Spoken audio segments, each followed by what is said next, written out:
तो चलिए दोस्तों, अभी हम लोग सीखेंगे कि कैसे आप लोग क्लोजिंग स्टॉक की कैलकुलेशन कर सकते हैं। तो मैं एक कंपनी का एग्जांपल लूंगा जिसका नाम है अमूल। अब अमूल जो कंपनी है वो साल भर में बहुत सारा मिल्क परचेज भी करती है, उनको प्रोसेस करती है और प्रोसेस करने के बाद में उसको सेल कर देती है।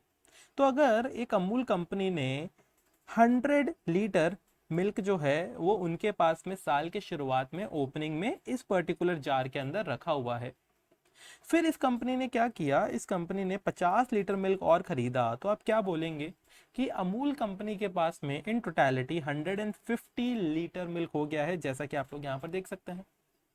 अब एक बात बताइएगा, क्या आप लोग यहाँ पर ये बता सकते हैं कि इस 150 लीटर मिल्क में कौन सा ओपनिंग वाला है और कौन सा परचेज वाला है?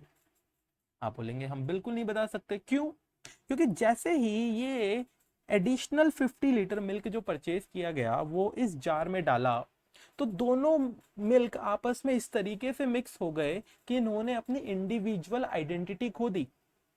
अब जब फ्यूचर में जाकर ये company let suppose 30 litre milk sell करती है, तो आप क्या बोलेंगे?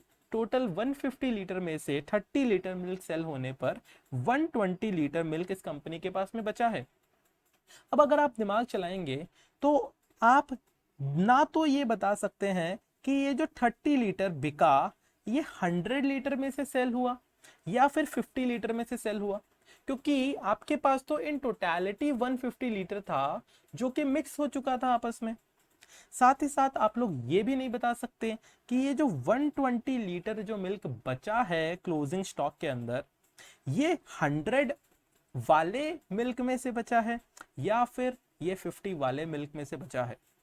तो इसका मतलब क्या हो गया कि कुछ ऐसे गुड्स होते हैं जिनका नेचर इस तरीके का होता है कि जब एडिशनल परचेज की जाती है तो वो आपस में मिक्स हो जाते हैं, और जैसे ही वो मिक्स होते हैं तो वो अपनी इंडिविजुअल आइडेंटिटी लूज कर देते हैं। ये बात आपको कहां पर काम में आएगी?